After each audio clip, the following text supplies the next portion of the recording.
अस्सलाम वालेकुम गाइस, क्या ही बताऊं। हंस तो रहा हूँ लेकिन मैं ही जानता हूँ कि क्यों हंस रहा हूँ, कैसे हंस रहा हूँ। पता है, मैं जिस लड़की के लिए लड़ रहा था ना इतने दिनों से जिस लड़की के लिए लड़ रहा था, वो आज मुझे साफ साफ कह गई कि मैं तुम्हारी नहीं हो सकती, मैं किसी और की हो रही हूँ। पता है, सब दिन वो कहती रही कि मेरे घर वाले नहीं मान रहे, मेरे रिश्तेदार नहीं मान रहे, मेरे चाचा नहीं मान रहे, अब्बा नहीं मान रहे, ऐसे बोलती रही। मैं भी सोचता रहा क्या कर सकता हूँ। फिर मैंने कोशिश की, मैंने घर वालों से बात की, चाचा से बात की। मुझे ऐसा लगा कि वो 70% मान गए। फिर मुझे लड़की अचानक कॉल करती है, बोलती है कि जुबैर बताओ, शादी करोगे तो मुझे खुश रखोगे ना। तो मैंने कहा यार कि इतने दिन से तो बात करी हो, मेरे साथ रिलेशन में हो, खुश तो हो, शादी के बाद क्यों नहीं रखूँगा मैं तुम्हें खुश। बोलती नहीं, क्या बता, मारोगे पिटोगे। बोला नहीं, ऐसा कुछ नहीं है, तुम्हें तो खुद पर राज करवाऊंगी, तुम्हारा हुक्म चलेगा मुझ पर, तुम जैसा कहोगी वैसा करूँगा। तुम बोल रही हो मानोगी नहीं, मारोगे, ऐसा नहीं हो सकता, हुकूमत करवाऊंगा मैं तुझसे खुद पर, ऐसा बोला मैंने उसे। फिर थोड़ी बहुत देर बाद मैंने उसके चाचा को फ़ोन किया, उससे बात की। वो भी बोले कि ठीक है, अगर तुमसे शादी करना चाह रही है तो करा देंगे। तुम बोले कि वो तो चाह रही है मुझसे शादी करना, तुम मेरे को तो लड़की बोल रहे हो मुझे तुमसे शादी करना। तो बोले ठीक है, हम पूछते हैं। फिर थोड़ी देर बाद मुझे वो लड़की फ़ोन करती है, बोलता है चाचा को बोले हम। तो बोलती है क्या बोले वैसे ऐसे, बोल के मैंने भी सुना। वो लड़की बोलती है मेरे साथ में थी, मैंने भी सुना ना। ठीक है सुना। तो फिर बोलती है अब मेरे से कहती है कि देख तुमसे शादी कराएंगे मेरे घर वाले, लेकिन डिमांड ये रखा है कि 50,000 तुम्हें देना होगा। मैंने बोला किस लिए।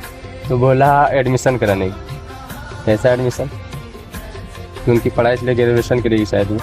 बोला ठीक है, तुम कॉलेज जाओ, एडमिशन कराओ, जितना पैसा देना पड़ेगा मैं दूंगा, यहाँ से पेमेंट करूँगा। अगर तुम बोलोगी कि मेरे अकाउंट में डालो नहीं डालूँगा। तो बोलती नहीं, मैं कब जाऊँगा नहीं जाऊँगा उसका मतलब नहीं, तुम आज से लेके कल तक मेरे अकाउंट में अराउंड 50,000 डालो, तभी आपसे शादी होगी, नहीं तो नहीं होगी। तो मैंने साफ साफ कह दिया कि अगर पैसा नहीं दिया तो शादी नहीं करोगी। तो बोली समझ लो नहीं। समझ गया फिर कि ये तो पैसे के लिए बस मुझे चाह रही है, अगर पैसा दूंगा तो शादी करेगी नहीं, मतलब उसे मुझसे कुछ ही मोहब्बत है ही नहीं, ऐसा ही हो रहा ना। लेकिन इतना दिन तक मुझे झुला के क्यों रखा, मुझे ऐसे मतलब शादी से पहले मैंने उसके लिए क्या कुछ नहीं किया यार।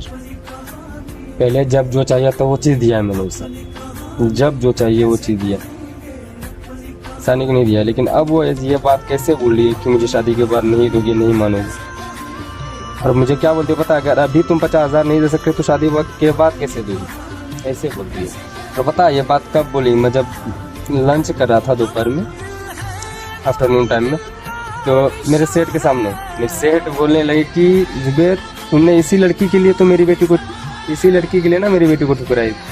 बोले हाँ यही लड़की है जिसकी वजह से तुम्हारी बेटी को ठुकराया। क्योंकि वो सेठ मुझे इतना पसंद करता है, इतना पसंद करता है, वो चाहता था कि मेरी बेटी से तुम्हारी शादी हो जाए, मेरी शादी हो जाए। ठीक है, मैंने मना कर दिया कि नहीं, मैं ऑलरेडी किसी के साथ रिलेशन में हूँ, उससे ही शादी करूँगा हर हाल में।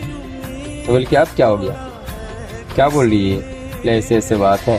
तो बोले कि ठीक है, अगर तुमको पसंद है, अगर ऐसे बोल रही है तो तुम दो पैसा उसको, मैं देता हूँ तुमको। मैं बोला नहीं सर, मैं नहीं देने वाला हूँ। अब अगर वो बोलती खाली सिंपल कि मेरा एडमिशन कराओ, ऐसे पैसे की जरूरत तो मैं दे देता, लेकिन वो डिमांड कर रही है कि पैसा दोगे 50,000 तभी मैं तुमसे शादी करूँगी, तो बस समझ लो कि उसे सिर्फ मेरे पैसे से प्यार है। और पहले तो सिर्फ को पता था कि पहले लोग बोल रहे थे कि पैसा ऐसा नहीं कमाता, क्योंकि तुम इतना पैसा तो कमाते हो, और अभी डिमांड भी कर रही थी। जाओ अगर तुम्हें पसंद है, अगर तुम्हें करना है तो कर लो, मैं देता हूँ तुमको पैसा। लेकिन मैंने कहा नहीं, मुझसे ऐसे मोहब्बत नहीं है, मेरे पैसों से ऐसे मैं नहीं दे सकता इसको, मना कर दें।